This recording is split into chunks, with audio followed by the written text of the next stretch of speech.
Hallo, hier ist der Kai von Ich mein Kron. Schön, dass du wieder eingeschaltet hast. Ich hoffe, es geht dir gut. Ich hoffe, du bist herrlich schubfrei.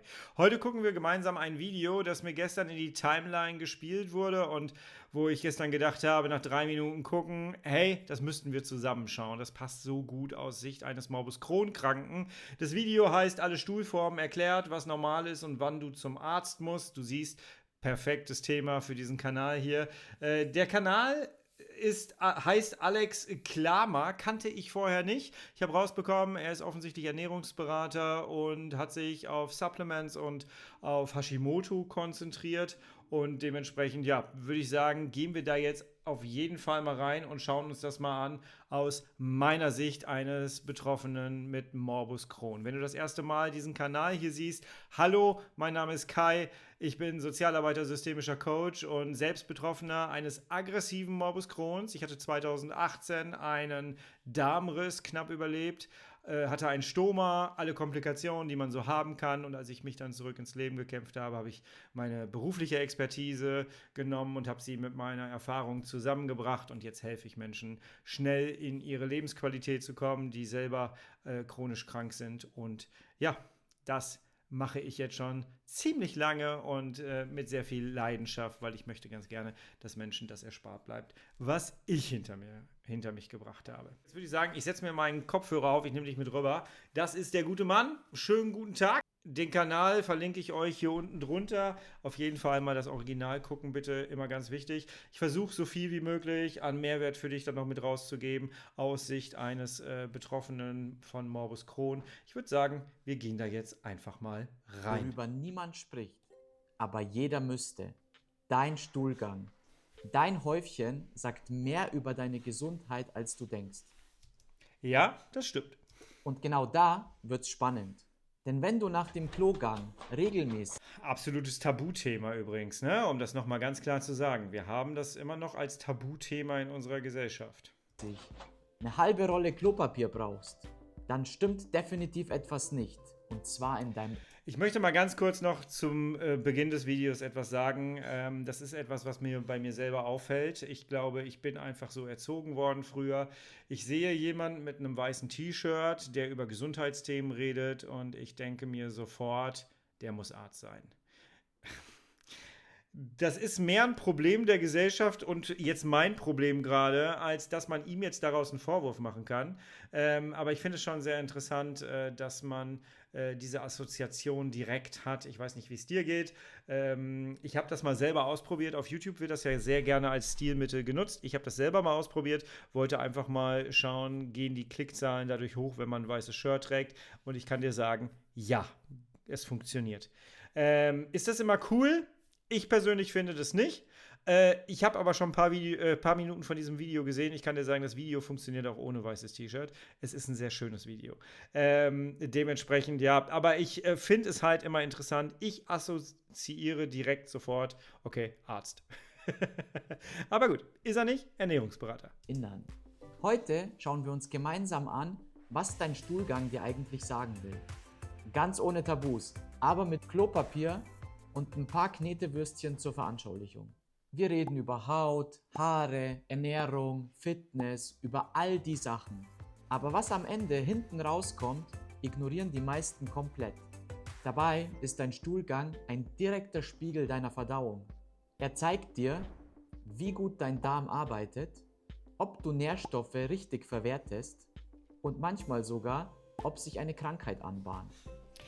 Gerade Menschen, die ja noch keine Diagnose haben, Morbus Crohn, Cholelizulcerosa oder Reizdarmsyndrom, die werden das kennen, dass die Verdauung immer wieder sehr unterschiedlich ist und dass man ganz oft Gase gebildet hat und dass man einfach nicht weiß, was bedeutet das jetzt eigentlich. Es gibt das Buch Darm mit Charme, das hat ganz klar auch diese Tabelle, auf die wir gleich zu sprechen kommen, auch mit drin. Es ist trotzdem aber auch wichtig für Menschen, die eine Diagnose haben, einfach, weil du die Sprache deines Körpers dadurch verstehst. Du verstehst einfach, wie es deinem Verdauungstrakt gerade geht. Natürlich nicht immer zu 100%, aber es hilft dabei, informiert darüber zu sein und zu wissen, hey, was könnte ich denn jetzt, an welcher Schraube könnte ich jetzt drehen, um das Ganze zu verbessern. Lange bevor du es merkst. Und das Beste daran, du brauchst dafür kein Labor und auch kein Blutbild. Du brauchst dafür einfach nur einen kurzen Blick in die Schüssel. Jetzt komme ich wieder und sage, natürlich ist ein Labor und Blutbild schon sehr wichtig, das bitte regelmäßig machen, aber es schadet ja nicht zusätzlich, sich das Wissen drauf zu packen und im Alltag kannst du ja dann trotzdem damit etwas machen. Aber trotzdem bitte, ob Diagnose oder Nicht-Diagnose, regelmäßig untersuchen lassen. Danke. Klingt vielleicht komisch, aber es ist einer der einfachsten und ehrlichsten Gesundheitstests, die es gibt. Damit du verstehst, was dein Stuhlgang bedeutet, zeige ich dir heute die 7 offiziellen Stuhlgangtypen nach der Bristol-Skala und was sie bedeuten, Genau. die 6 wichtigsten Warnzeichen, die auf Krankheiten oder Ungleichgewichte hindeuten könnten und worauf du achten solltest, damit deine Verdauung wirklich rund läuft. Und wenn du wissen willst, wie du das erkennst, dann bleib jetzt unbedingt dran. Starten wir mal mit Typ 1. Kleine, harte Kügelchen. Manche sagen auch Ziegenköttel dazu. Sie sind schwer rauszubekommen und oft mit Pressen verbunden. Dürften auch viele von euch da draußen kennen. Bei der Diagnose Morbus Crohn ist es so, dass viele Leute Verstopfung haben. Viele Leute haben aber auch genau das Gegenteil, Durchfall. Und dann gibt es Leute, da mischt sich das permanent.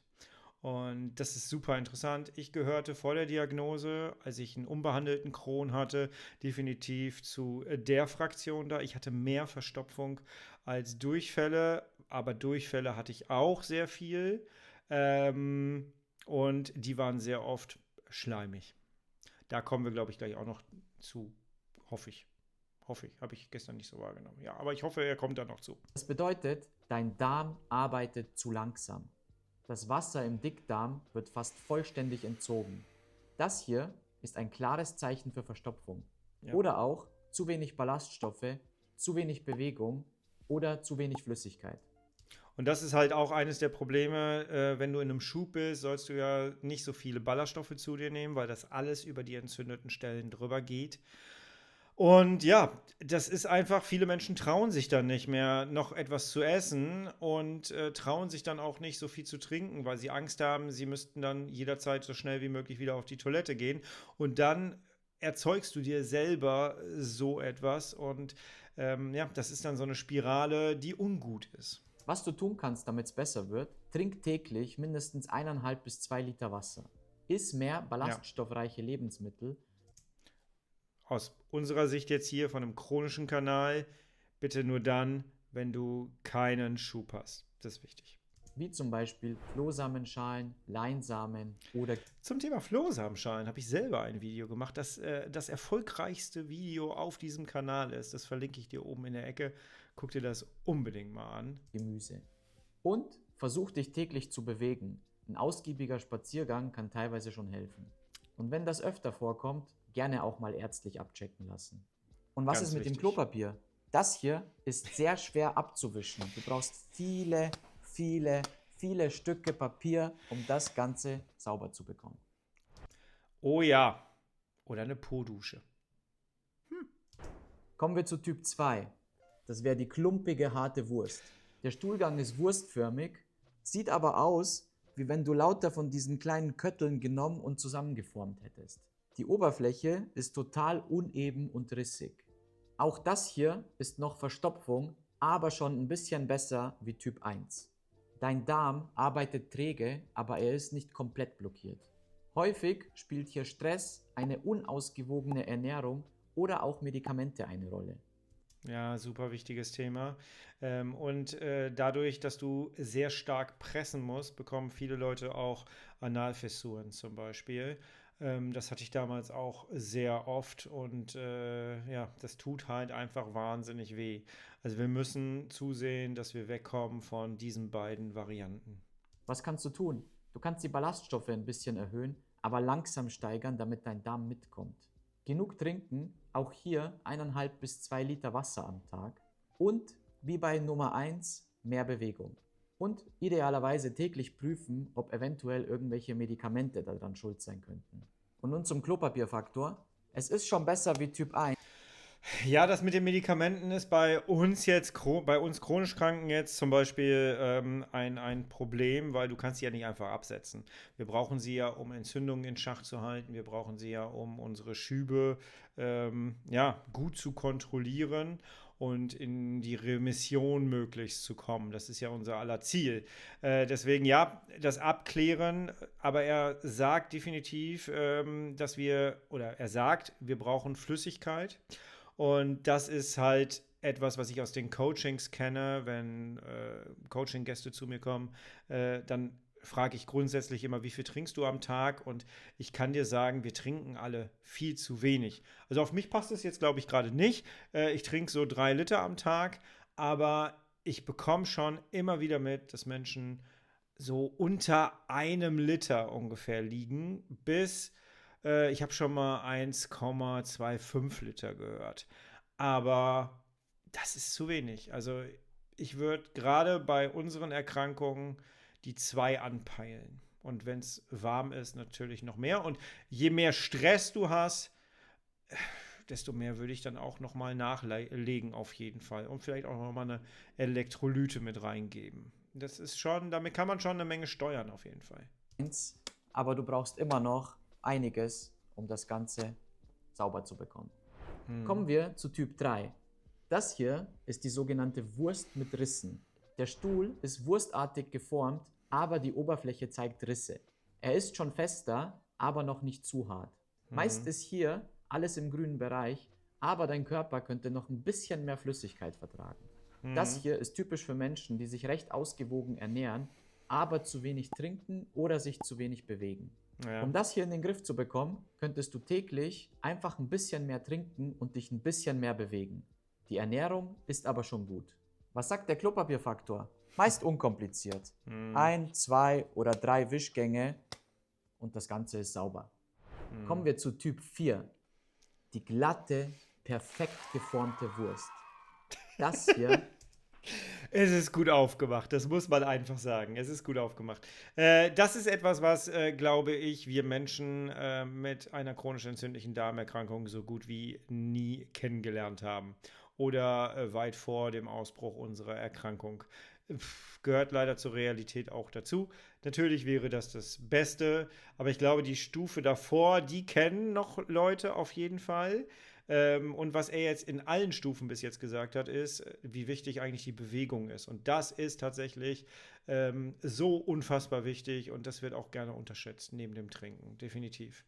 Aber dass da, ja, selbst ich in der Remission habe das nicht so, ne. ist der perfekte Zustand. Das ist der Idealzustand. Genau habe ich ein so Lied im Kopf. soll es idealerweise sein. Der Stuhl ist gleichmäßig, weich und glatt geformt. Etwa wie eine Banane. Keine Brocken, keine Klümpchen, keine Risse. Einfach glatt. Er Das hat ja hier recht. ist der Idealstuhl. Das bedeutet, dein Darm arbeitet im perfekten Tempo Ja. und der Wasseranteil ist auch perfekt. Und deine Ernährung Mach doch jetzt mal ganz kurz Pause. Hol dir mal ein Glas Wasser. Jetzt ist der richtige Zeitpunkt. Wir haben jetzt so oft über Wasser hier gesprochen und das gehört. Trink doch mal einen Schluck Wasser. scheint ideal zu deiner Verdauung zu passen. Wenn du diesen Stuhl hast, dann solltest du nichts ändern. Es ist bereits alles perfekt.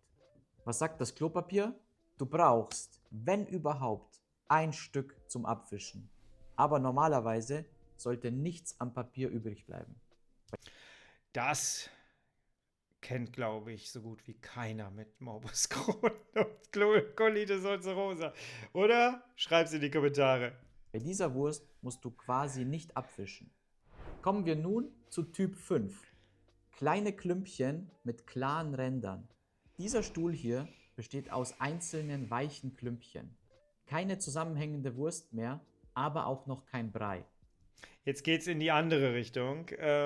Ich habe mal ganz am Anfang meines Podcasts, Ich und mein Crohn, findest du überall da, wo es Podcasts gibt.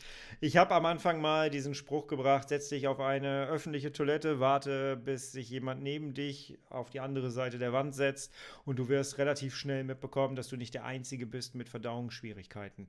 ich glaube, dass viele von uns wirklich massive Probleme damit haben, ohne es zu wissen. Ich glaube ja sowieso, dass die Dunkelziffer echt da sehr hoch sein kann. Und das bekommt man halt genau in solchen Momenten dann auch mit. Und ich glaube, ich hoffe, es wird gleich noch angesprochen. Ich zum Beispiel kenne das sehr aus meinem Leben. Die Fettverdauung ist halt auch ziemlich schwierig manchmal. Und ich glaube, das haben halt auch sehr viele, eine schlechte Fettverdauung, was ja dann auch wieder auf Organe zurückzuführen ist. Aber wenn ich es richtig beim Durchscrollen gestern gesehen habe, das könnte noch kommen. Wir gucken mal. Das bedeutet, dein Darm arbeitet etwas zu schnell. Es bleibt also zu wenig Zeit, um Wasser zu entziehen und dadurch wird dein Stuhl weicher. Das kann mal vorkommen, zum Beispiel durch Kaffee, Stress, hormonelle Schwankungen oder fettiges Essen. Ja, Wenn das hier öfter vorkommt, dann kann es sein, dass deine Darmflora aus dem Gleichgewicht gekommen ist. genau. Oder Und dazu muss ich sagen, mache ich regelmäßig solche Wochen, die nenne ich Mikrobiomwochen, wo ich einfach 1 bis 2 Wochen mich wirklich aktiv um mein Mikrobiom kümmere und es wieder aufbaue. Wenn du wissen möchtest, wie ich das mache, schau auf meinen Podcast, da gibt es eine Folge, die ist noch gar nicht so alt. Da geht es genau darum und dann nehme ich dich da mit dadurch. du hast Nahrungsmittelunverträglichkeiten Genau. oder dein Stresslevel ist zu hoch. Was kannst Wir sehen schon wieder und hören schon wieder, Stress ist auch ein hoher Faktor. Deswegen, ich gucke gerade so auf meine Apple Watch. Ich habe tatsächlich in meiner Uhr einen kleinen Kreis, der mir anzeigt, wie gerade mein Stresslevel ist, weil mein Morbus Crohn funktioniert tatsächlich durch Stress. Also es zieht einfach wahnsinnig viel Energie. Also Stress ist ein wirklich nicht zu unterschätzender Faktor bei der Verdauung. du hier tun?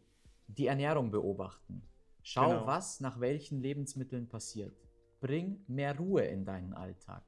Der Stress wirkt auch auf unsere Verdauung. Ja. Oder du probierst ein Probiotika aus. Bitte nimm aber ein gutes Produkt, um deine Darmflora nicht zusätzlich zu belasten. Und wenn du nach einem guten Produkt suchst, dann schau doch gerne in meinen Supplement-Kompass. Da drin findest du alle Produkte, die ich selber nehme und auch meinen Kunden empfehle. Weißes T-Shirt, ich sag's. Ich verlinke das Ganze unten auf meiner Website für diejenigen mit einer chronisch entzündlichen Darmerkrankung.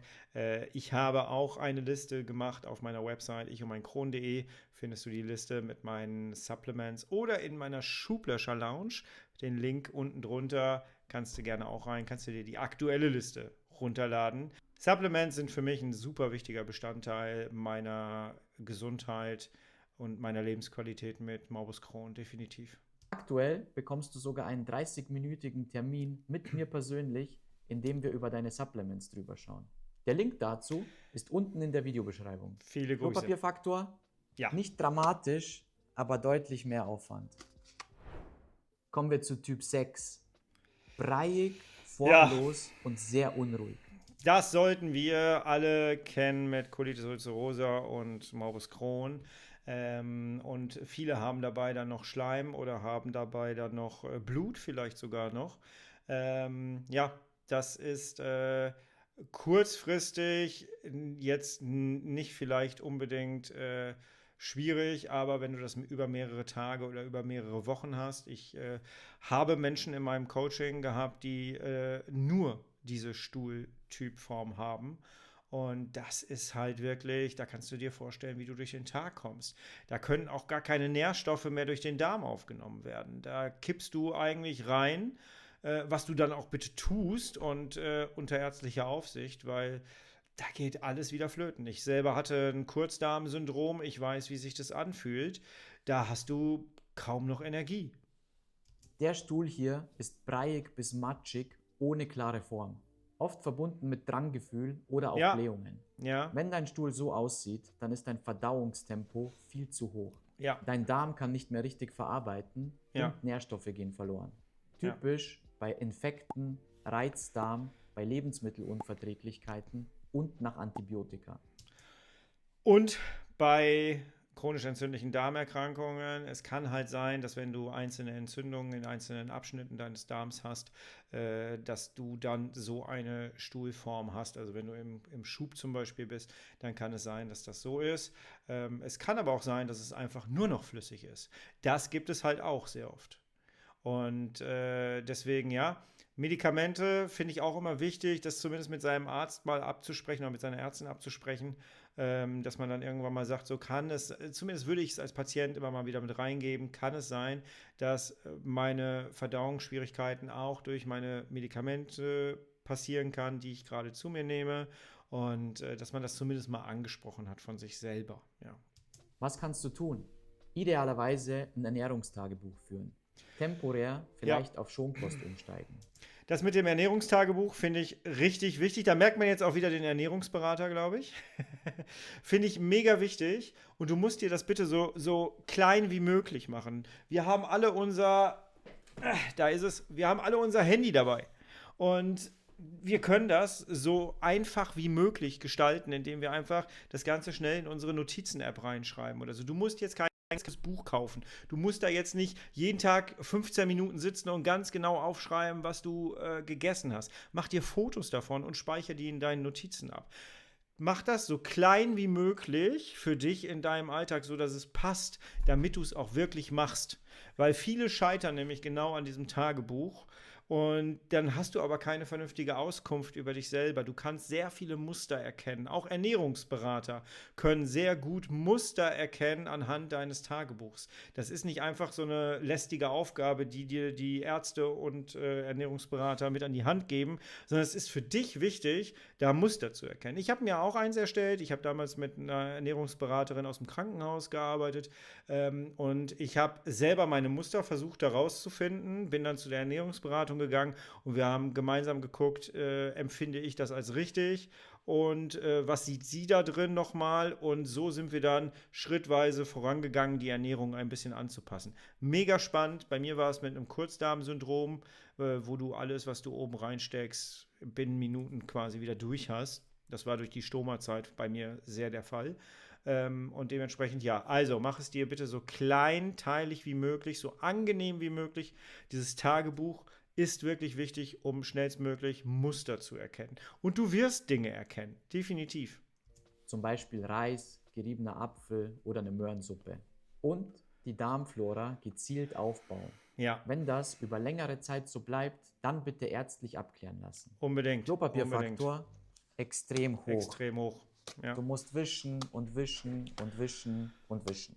Und dabei verletzen sich viele die Haut. Dabei reiben sich viele Bakterien in die Analfissur.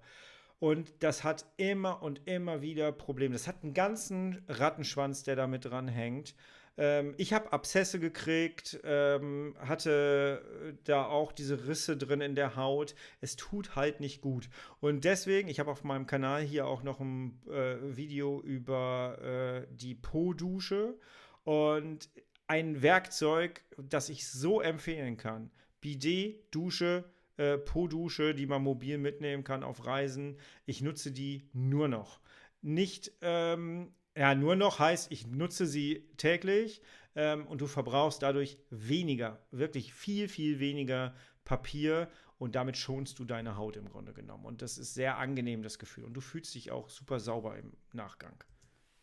Und nun kommen wir zum 7. und letzten Typ und das hier ist der flüssige Durchfall.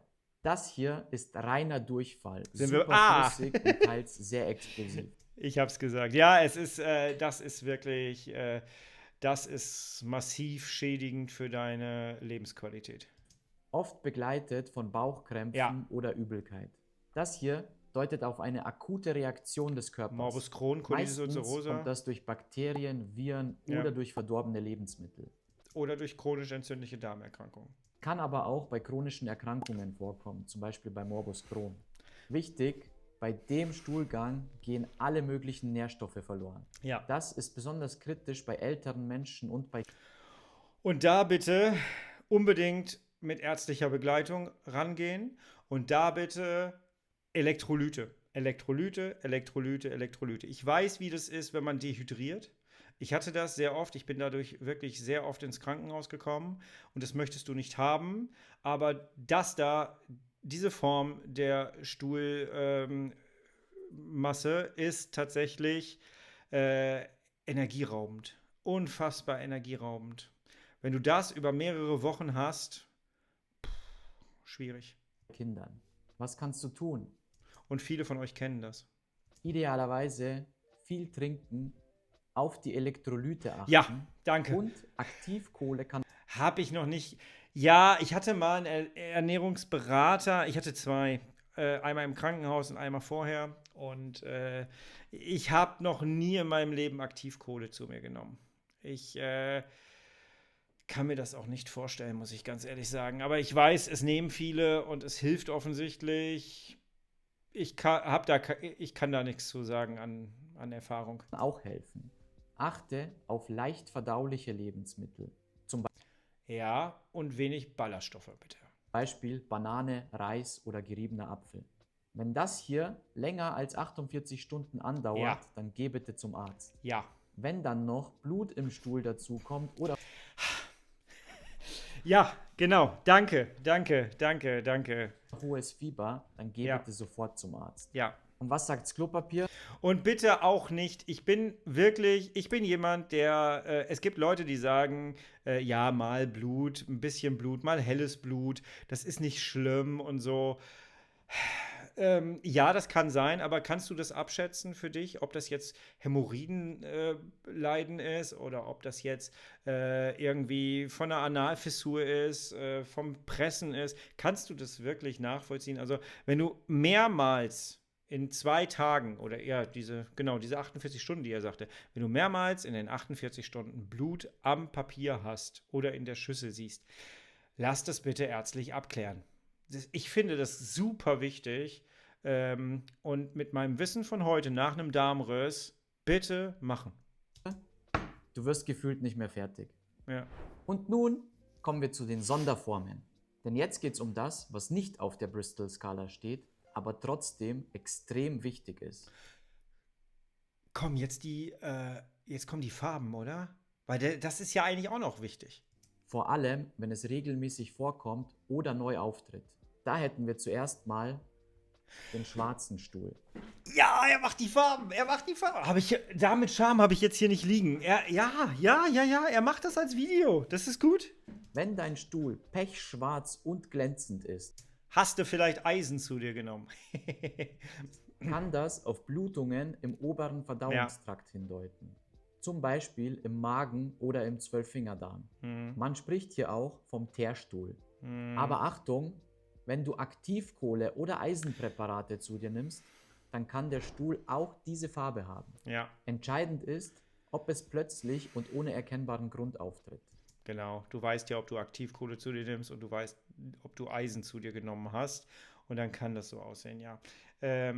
Wichtig ist bei all diesen Farben, das ist mir sehr wichtig, weil ich viele Farben durchgemacht habe, schon allein durch meine ganzen Medikamente und durch diese Darmrissphase und so, mit Galle, Leber, es war die Hölle. Du machst wirklich viele Farben durch und wichtig ist, immer Ruhe bewahren und im Zweifel bitte zum Arzt gehen.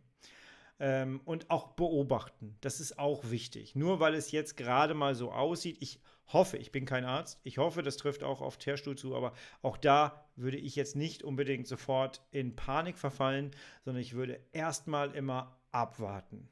Und im Zweifel auch, das hat mir mein Arzt selber mal geraten, im Zweifel auch einfach fotografieren, sammeln und dann zum Arzt gehen und sagen, hier, das hilft dem Arzt nämlich auch, als wenn du es nur beschreibst.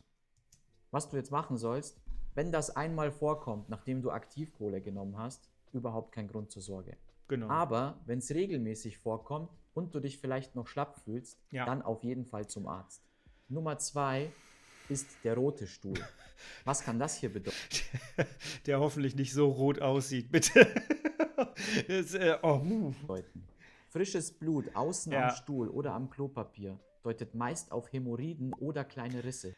Genau. Und jetzt kommen wir wieder aus der Sicht eines Morbus Crohn-Kranken oder CED-Erkrankten. Ich habe mit Professor Dr. Peter M.B. dazu ein Video aufgenommen, wo es darum geht, Hämorrhoiden und CED, weil das ist nochmal eine andere Gefährlichkeit, die da sein kann, die mir selber nicht klar war. Auch das Video verlinke ich dir oben in der Ecke. Klick da gerne mal drauf, guck dir das unbedingt an. Für mich war das im Gespräch wirklich, ich habe da gesessen, du siehst es mir wahrscheinlich sogar an. Ich hätte es nicht gedacht, dass das tatsächlich so einen gefährlichen Zusammenhang haben kann mit so einem gefährlichen Verlauf. Also unbedingt mal schauen. Und in diesem Fall natürlich kann das frisches Blut sein. Es kann auch mal sein, dass ein bisschen was blutet an der Haut. Dann hast du es auch am Klopapier, aber dann sieht es nicht so aus. Logischerweise ist jetzt rote Knete. Aber ja, ich bin der Meinung, und da haben mir schon ein paar Ärzte, mit denen ich zusammenarbeiten durfte, auch recht gegeben, Blut sollte eigentlich immer mal abgeklärt werden. Das ist schwierig, weil wir wollen das nie sehen und wir verfallen da sehr oft, glaube ich, in Panik. Und deswegen, ja, ich würde damit zum Arzt gehen, wenn das mehrmals auftritt. Rotes Blut im Inneren des Stuhls ist jedoch meist ein Zeichen für Blutungen im inneren Darm. Ja. Oder vielleicht ist es auch ganz harmlos und du hast rote Beete oder Ja. rote Drachenfrucht gegessen. Aber das weißt Was du du vorher. tun solltest, wenn du dir unsicher bist, wenn das hier öfter vorkommt, dann lass es mal ärztlich abchecken. Und ich finde es so gut. Wir gucken alle YouTube. Wir sind hier auf einer Plattform, wo du dir alles an Wissen reinknallen kannst ohne Ende. Und ich finde es gerade, ich feiere es sehr, weil er macht es genauso, wie ich es mache. Wir sagen es alle 2 Sätze, bitte ärztlich abklären. Bitte wenn du dir nicht sicher bist, bei Unsicherheit, geh bitte zum Arzt. Und ich finde, das kann man nicht oft genug auf dieser Plattform sagen. Deswegen, ich feiere das gerade, dass er es so oft sagt. Und ich glaube, du kannst gerade ein Bingo-Spiel daraus machen, wie oft wir das beide hier sagen. Nummer 3. Sehr heller oder fast weißlicher Stuhl. Wenn dein Stuhl fast lehmfarben oder weißlich ist, dann kann das auf Gallenprobleme Oder Leber. oder Leberstörungen hinweisen. Unsere Ja, genau. Das hatte ich tatsächlich nach der Rückverlegung sehr oft. Ich habe das schon mal im Podcast erzählt. Ich habe sehr stark um meine Leber gebankt, weil da alles durchging nach dem Darmriss. Ich hatte ja auch eine Blutvergiftung und eine Bauchfellentzündung und es ging alles dadurch, alle Medikamente. Und ich habe mal irgendwann gesagt, wenn ich am Darmriss nicht sterbe, dann sterbe ich an meiner Leber. Ich hatte wirklich Angst darum und irgendwann habe ich es Gott sei Dank wieder in den Griff bekommen und heute habe ich Top-Leberwerte. Aber ja, diese Stuhlform von der Farbe her, nicht Form, diese Farbe, die kenne ich leider auch zu gut. Viele von uns mit einer CED haben auch ein Gallenverlustsyndrom. Und da sieht es dann meistens auch so aus. Also viele von euch werden wahrscheinlich diese Farbe kennen, nehme ich mal stark an. Galle färbt den Stuhl normalerweise braun. Und wenn es fehlt, dann wird es eben auffällig hell. Ja. Begleitzeichen zu diesem Stuhl wären dunkler Urin, eine gelbstichige Haut oder gelbliche Verfärbung der Augen. Ja, wobei ich glaube, ich muss mich korrigieren. Ne? Bei Gallenverlustsyndrom, es brennt auf jeden Fall. Es wird so ein bisschen gelblich. Ne? Es wird gar nicht so weißlich. Das war ja jetzt eher weißlich. Ich ziehe meine Aussage von gerade zurück. Das hier unbedingt ärztlich abchecken lassen. Ja. Dann haben wir den Grünstuhl. Der hoffentlich niemals so aussieht. Knete ist schon was Tolles, aber irgendwie, ich hoffe, das sieht niemals so aus. Aber grün kennen wir alle, vor allem wenn du wirklich Spinat gegessen hast oder wenn du Salmonelleninfektionen hattest und all so ein Kram. Wenn du starken Durchfall hast, dann kann das auch manchmal eine grüne Farbe haben. Ist nicht so cool. Hatte ich tatsächlich auch schon oft. Stichigen Stuhl. Er wird vermutlich nicht ganz so grün sein, aber definitiv grünlich. Kommt häufig Schon bei sehr sehr grün. schneller Verdauung vor. Ja. Oder zum Beispiel bei Durchfall. Ja. Aber auch durch bestimmte Lebensmittel oder Präparate. Zum Beispiel Spirulina, Spinat oder Eisen. Was du tun solltest? Eisen. Okay. Na, okay. Da hätte ich jetzt mehr zu schwarz tendiert. Wenn das hier einmalig vorkommt, ist das überhaupt kein Problem. Ja, Aber wenn es Ernährung. öfter passiert, solltest du deine Ernährung vielleicht ein bisschen beobachten. Mhm. Nummer 5 wäre Schleim im Stuhl. Jetzt sind wir in der CED-Bubble. Das kennen wir alle. Schleim. Happy Schleim. Sieht aus wie eine ganz normale Wurst. Und jetzt kommen wir hoffentlich auch zu dem, was ich vorhin gesagt habe mit der Fettverdauung, oder? Komm, bring. Weil das gehört halt auch mit dabei. Das ist der Grund, warum ich damals vegan geworden bin, weil ich gesagt habe, ich kann diese Fettverdauung nicht mehr leisten. Mein Körper kriegt es einfach nicht mehr hin. Das war eines der Gründe. Auch das Video kann ich dir oben mal verlinken. Ist aber von einer schleimartigen Schicht überzogen. Das deutet, also der Schleim deutet vor allem auch darauf hin oder kann darauf hindeuten, dass du eine Entzündung im Darm hast an bestimmten Stellen. Und deswegen kennen es, glaube ich, auch so viele von uns. Und das solltest du definitiv beobachten und auch mal schauen, wie lang oder wie oft das auftritt. Und da würde ich tatsächlich auch mal ein kleines Tagebuch führen und im Zweifel dann auch damit wirklich zum Arzt gehen, weil dann hast du vielleicht irgendwo eine akute Entzündung. Und da würde ich persönlich, ich muss ja immer sagen, ich persönlich würde in so einem Fall tatsächlich sofort an meine Ernährung schrauben, Ballaststoffe raus, Ruhe rein in den Körper, in den Verdauungstrakt und würde dann anfangen, das Ganze wieder aufzubauen. Das kann auf Entzündungen, Reizdarm oder Infektionen hin. Genau, Reizdarm haben wir hier noch gar nicht. Ja, doch, habe ich zwischendurch mal, glaube ich, gesagt. Ne? Aber ja, ich vergesse das immer mitzudenken. Ja, das kann natürlich auch bei Reizdarm der Fall sein. Ja, klar. Deuten. Bei zusätzlichen Symptomen wie Bauchweh oder Durchfall bitte ärztlich abchecken Ja, lassen. ganz wichtig. Und nun die letzte Sonderform, Nummer 6, das wäre ein glänzender oder schwimmender Stuhl. Ah, jetzt kommen wir zum Fett. Ein Stuhl, der glänzt und im Klo schwimmt, bedeutet sehr häufig, dass dein Körper Probleme damit hat, Fette zu verdauen. Ja, Kommt häufig vor bei Gallenproblemen, Genau. Bauchspeicheldrüsenschwäche oder bei Zöliakie. ja. Du erkennst es ganz gut, wenn der Stuhl glänzt, im Klo oben schwimmt und wenn es sich schwer abwischen lässt. Das kennen sehr, sehr viele Menschen von uns, ne? Wenn du das regelmäßig beobachtest, dann bitte auch ärztlich abchecken lassen. Und die Ernährung umbauen, bitte. Dein Stuhlgang ist also kein Zufallsprodukt. Er zeigt dir ziemlich Und jetzt kommt der Systemiker bei mir durch. Das Schöne ist, an all den Sachen, die er jetzt genannt hat, und das finde ich wirklich toll, und das ist mir schon bei Darm mit Charme immer aufgefallen damals, das Schöne ist ja, dass er hat jetzt ganz viele Probleme gezeigt und ganz viele Dinge aufgezeigt, worauf du achten sollst und so. Aber unterm Strich muss man ja sagen, er sagt ja auch, du hast es selbst auch ein bisschen in der Hand. Das heißt, du kannst etwas tun. Du kannst einmal feststellen, hey, ich habe jetzt das, okay, das deutet auf das und das hin, du kannst es richtig lesen und dann hast du aber einen Handlungsspielraum. Und ich finde, das ist immer sehr, sehr wichtig. Und das zeigt auch nochmal, eine medizinische Versorgung ist wahnsinnig wichtig und CED muss medizinisch versorgt werden.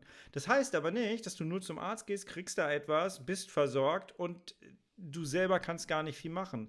Ganz im Gegenteil. Du kannst zusätzlich in deinem Alltag wahnsinnig viel machen, um diese medizinische Unterstützung zu unterstützen und vielleicht sogar davon ein bisschen wegzukommen, weil du selber Dinge machst wie antientzündliche Ernährung, weniger Fett. Du hast jetzt mitbekommen, allein in diesem Video schon, wann du Ballaststoffe vielleicht erhöhen solltest, weglassen solltest, welche Farbe dein Stuhl bedeutet, was das bedeutet, was gerade in deinem Körper abgeht. Lerne die Kommunikation deines Körpers und stell deinem Arzt Fragen zwischendurch. Sei aktiv als Patient und werde dadurch informierter. Das ist super wichtig. Ich habe das früher nie gemacht. Ich war gezwungen durch meinen Darmriss. Aber heute verstehe ich einfach Prozesse in meinem Körper und kann viel schneller darauf eingehen. Stell dir vor, du hast so eine Fettverdauung oder Blut im Stuhl. Und du weißt jetzt durch dieses Video vielleicht hier oder durch andere Dinge, was du tun kannst. Und jetzt stell dir vor, du verlässt dich nur auf einen Arzt, machst einen Termin und du kriegst den Termin vielleicht erst in 2-3 Wochen. Willst du jetzt 2-3 Wochen gar nichts machen, weiter dich so ernähren, wie du dich ernährst, weiter wenig trinken und so weiter und so fort? Guck doch erstmal, was du in der Zeit machen kannst und dann gehst du zum Arzt Und dann klärst du das ab, lässt bestätigen, was du bisher gemacht hast oder lässt dir nochmal Dinge sagen, die du vielleicht ein bisschen anders machen kannst, machst dann die Laborwerte, allem drum und dran. Denke zusammen. Du hast eine Verantwortung für dich und du hast eine medizinische Versorgung. Und ich habe manchmal das Gefühl, dass wir gerne das eine ausspielen. Viele Leute sagen, du kannst alles selber machen, ich brauche keinen Arzt mehr. Halte ich für sehr falsch, gerade und sehr gefährlich bei Morbus Crohn und Colitis ulcerosa.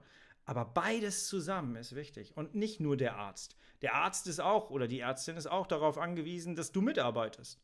Also schaff dir Wissen hoch. Und dieses Video, und deswegen finde ich es so cool, sorgt mit dafür, dass wir unser Wissen hochpacken können. Und das ist richtig wichtig. Denn so kannst du selber den Lenker wieder in die Hand nehmen und selber ein bisschen was verändern in deinem Alltag. Und es gibt nichts Schöneres, als wenn du solche Dinge machst, du veränderst etwas und stellst dann plötzlich fest, hey, es hat plötzlich positive Auswirkungen. Meine Stuhlform ist plötzlich normal. Mein Verdauungstrakt ist plötzlich total ruhig. Ich habe gar keine Gasbildung mehr gerade. Großartig. Das ist so ein Erfolg, das tut dir gut und das tut deinem Selbstbewusstsein gut. Also werde ein informierter Patient. Super wichtig. Nicht genau, was in deinem Körper passiert. Und manchmal eben auch, wenn etwas nicht stimmt. Genau. Deshalb lohnt es sich hinzuschauen, auch wenn es kein Lieblingsthema ist. Ja. Wir sehen uns im nächsten Und es ein Tabuthema ist. Das definitiv. Bitte unbedingt auf das Video klicken, dem Mann ein Like dalassen. Herzlichen Dank für dieses Video. Ich fand es wirklich sehr, sehr gut. Ich hoffe, du konntest da für dich auch noch mal ein bisschen was rausziehen. Ich hoffe, ich konnte dir noch mal so meine Sicht aus der CED-Sicht mit ans Herz geben, mit an den Darm geben. Und ja, manchmal lohnt es sich, einfach mal sich umzudrehen und in die Schüssel zu gucken. Das ist auch ein schöner Abschlusssatz. Ja, lerne die Signale deines Körpers verstehen und ja, ziehe dann die richtigen, konsequenten Schlüsse daraus. Und ich möchte nochmal ganz klar daran erinnern, dass systemische Coaching besagt, die Lösung liegt immer bei dir selber. Und alleine das ist ja schon cool, weil das heißt, du bist nicht getrieben durch deine Krankheit, da müssen wir raus, sondern du hast es selber in der Hand. Und du kannst Dinge selbstständig verändern. Und das alleine gibt einem schon das Gefühl, hey, ich kann aktiv etwas an meiner Lebensqualität verändern. So sitze ich hier quasi und wenn ich das nicht gemacht hätte, dann würde ich hier nicht sitzen. Das systemische Denken, Muster erkennen, schauen, welche Reaktion es auf welchen Reiz gab und dann zu schauen, hey, wenn ich jetzt da und da etwas verändere, müsste sich ja eigentlich die Wechselwirkung verändern. Mega spannendes Thema. Deswegen lass gerne, wenn dich das interessiert, lass gerne ein Abo da und drück auf die Glocke und lass gerne auch ein Like da und dann verpasst du hier auch kein Video mehr. Herzlich willkommen in meiner kleinen chronischen Welt. Und ja, wir sehen und hören uns bald wieder. Bis dahin, bleibst und wirst du bitte herrlich schubfrei, denn so lebt es sich am besten. Mach's gut, ich bin raus. Tschüss, dein Kai.